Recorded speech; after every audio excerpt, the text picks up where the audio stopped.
Good morning students. आप सबका स्वागत है श्री पीएसएम पब्लिक स्कूल के यूट्यूब चैनल में।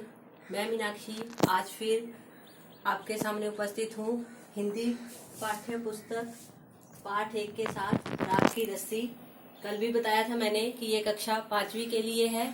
तो प्यारे बच्चों, कल हमने जब राख की रस्सी पाठ को पढ़ा था तो ये एक बहुत ही अच्छी कहानी थी। तो उस कहानी में कहाँ तक हमने ये सब किया था और उसमें पीछे क्या था, पहले वो थोड़ा सा डिस्कस कर लेते हैं। पीछे हमने जो पढ़ा है उसमें था कि जो लोनोपोगार थे वो तिब्बत के राजा के 32वें मंत्री थे। तो आप लोगों को पता है कि उनको क्या चिंता थी कि उनका जो बेटा है वो बहुत भोला भाला था, वो बहुत ज्यादा होशियार नहीं था, तो इसलिए उनको चिंता थी। तो उन्होंने अपने बेटे को जो है 100 भेड़े लेके जो है वो भेजा था शहर। वहां पे एक लड़की ने उसकी मदद की। उसने भेड़ों के बाल उतारकर ऊन को बेचकर उसको 100 जौ के बोरे जो है वो लेकर वापस घर भेज दिया। अब इस पर भी जो लोनोपोगार थे वो जो है वो प्रसन्न नहीं हुए। तो उनको लगा कि ये जो है ये काम तो किसी और ने किया है। तो ये सारा हमने कल पढ़ा था। तो आज हम इससे आगे शुरू करते हैं। तो चलिए मैं आपको अगली कहानी भी बताती हूँ। अब जो है क्या हुआ, अगले दिन लोनोपोगार ने अपने बेटे को फिर से कहा कि तुम 100 भेड़े लेके जाओ और फिर से 100 जौ के बोरे जो है वो साथ में लेके वापिस आना।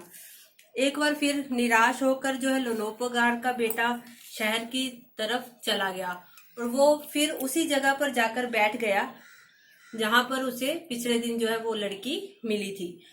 उसे यकीन था कि आज फिर से वो लड़की जो है उसे वहीं पे मिलेगी। अब उसने उसका इंतजार करना शुरू कर दिया। कुछ समय के बाद वो लड़की वहां पे सचमुच आ गई। उसने अपनी सारी मुश्किल जो है उस लड़की को बता दी। लोनोपोगार के बेटे ने, लड़की ने सुना और सोचा, फिर कहती चलो कोई बात नहीं, मैं तुम्हें आज फिर से जो है जौ के 100 बोरे जो है वो लेकर ही घर वापस जाने दूंगी। अब उसने क्या किया, जौ के जो 100 बोरे अब कैसे किए इकट्ठे उसने पैसे, उसके लिए उसने क्या किया कि एक तरीका सोचा। उसने भेड़ों के सींग जो थे उनको काटा और उन सींगों को काट के उसने उन्हें बेच दिया और 100 जौ के बोरे जो है वो खरीद कर लोनोपोगार के बेटे को दे दिए। अब लोनोपोगार का बेटा फिर से बहुत खुश हुआ और वो 100 जौ के बोरे और भेड़ों को साथ लेकर वापिस अपने घर को चला गया।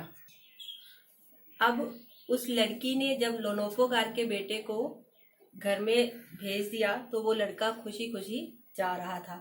भेड़े और जौ के 100 बोरे पिता के हवाले करते हुए लोनोपोगार का बेटा बहुत खुश था। उसने विजयी भाव से, मतलब अपनी जीत के भाव से, उसे लगा कि मैं जीत के आया हूँ, कि मैं 100 बोरे भी ले आया हूँ, उस भाव से उसने अपने पिता को उस लड़की से जैसे जो काम उस लड़की ने किया था, जो सलाह उसने दी थी, वो सारी बातें जो अपने पिता को फिर से बता दी कि पिताजी ऐसे ऐसे उस लड़की ने जो है सींग जो है भेड़ों के काट के बेच दिए और मुझे जो है 100 जौ के बोरे जो है वो खरीद के दे दिए। अब पिता को ये सुनकर फिर से लगा कि ये लड़की कौन है, या मतलब कैसे ये इतना होशियारी वाला काम कर रही है। तो ये सुनकर जो है लोनोपोगार ने क्या किया, उन्होंने अपने बेटे को बोला कि तुम जाके उस लड़की से बोलो कि वो लड़की जो है 9 हाथ लंबी रस्सी ले और 9 हाथ लंबी रस्सी जितनी जो है वो राख लेकर उस राख की जो है वो रस्सी बनाकर मुझे दे।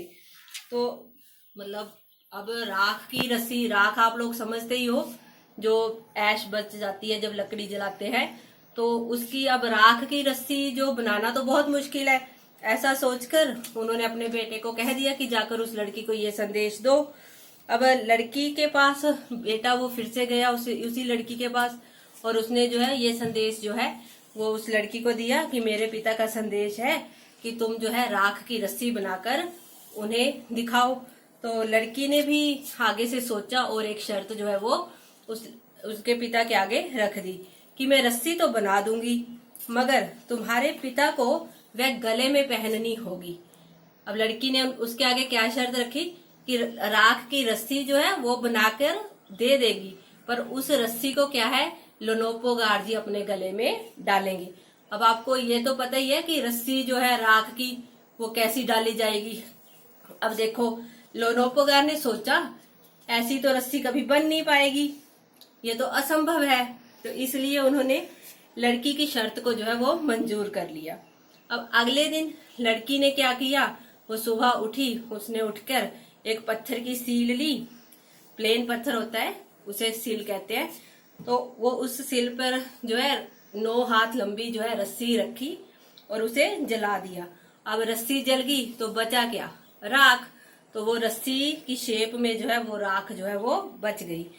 अब उसने लोनोपोगार के पास जाकर वो सील जो है उसके सामने रख दी कि ये लीजिए, मैंने तो राख की रस्सी बना दी, अब ये जो राख की रस्सी है इसे आप अपने गले में डालिए।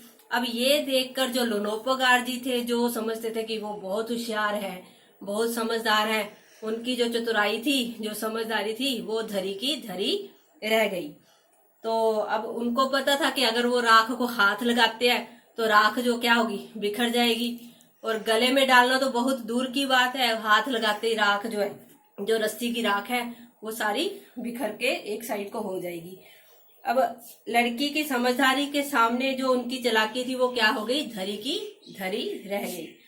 अब बिना वक्त गवाए, क्योंकि चालाक तो वो भी थे, पर बिना वक्त गवाए उन्होंने जो है एक प्रस्ताव जो है उस लड़की के सामने रख दिया कि वह उनके बेटे से शादी कर ले। अब अंत में उन्होंने बड़े धूमधाम से उन दोनों की शादी कर दी। तो ऐसे बेटे आप लोग सब समझ गए होंगे कि जो चतुराई है, वो जो समझदारी है और जो चतुराई है, वो दोनों में कितना फर्क है। किसी और को अपने से अधिक समझदार या अपने से अधिक बेवकूफ समझना भी अच्छी बात नहीं है, क्योंकि हर कोई अपनी जगह पर समझदार होता है और होशियार होता है। तो चलो बच्चों, अब ये कहानी यहीं पे समाप्त हुई है, और आपके लिए फिर से कल के जैसे कुछ क्वेश्चन जो है वो मैं आपको करने के लिए दूंगी। जितनी कहानी हमने पढ़ी है सारी की सारी में से कुछ क्वेश्चन जो है ये आप लोगों ने मुझे करके दिखाने हैं। मैं अभी ब्लैक बोर्ड पे ये क्वेश्चंस लिखकर आपको दूंगी, तो आपने ये जो है मेरे व्हाट्सएप नंबर पर जरूर सेंड करने हैं इनके आंसर। तो पहला क्वेश्चन है आज के लिए, पहली बार प्रश्न 1 है, पहली बार लोनोपोगार ने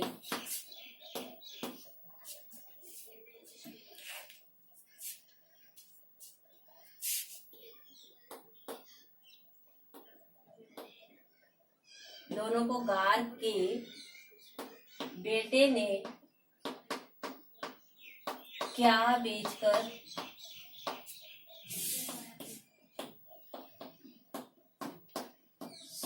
जौ के बोरे खरीदे थे। प्रश्न नंबर 2 है, लड़की ने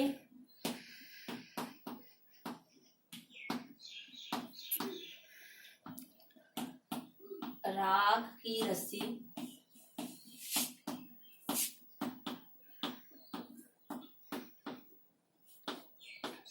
किस प्रकार, इसमें बताना है कि कैसे उसने राख की रस्सी जो है वो बनाई थी। प्रश्न नंबर 3 है, दूसरी बार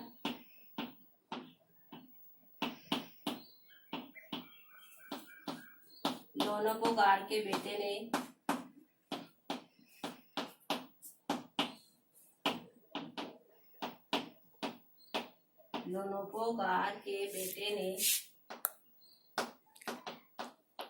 क्या बेचकर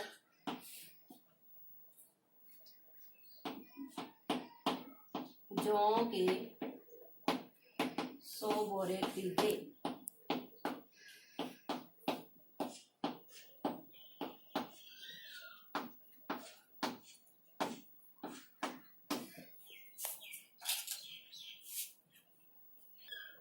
प्यारे बच्चों, ये मैंने क्वेश्चंस आपको दे दिए हैं, ये आपने लिखने हैं और मेरे व्हाट्सएप नंबर पर इनके आंसर जो है जरूर सेंड करने हैं।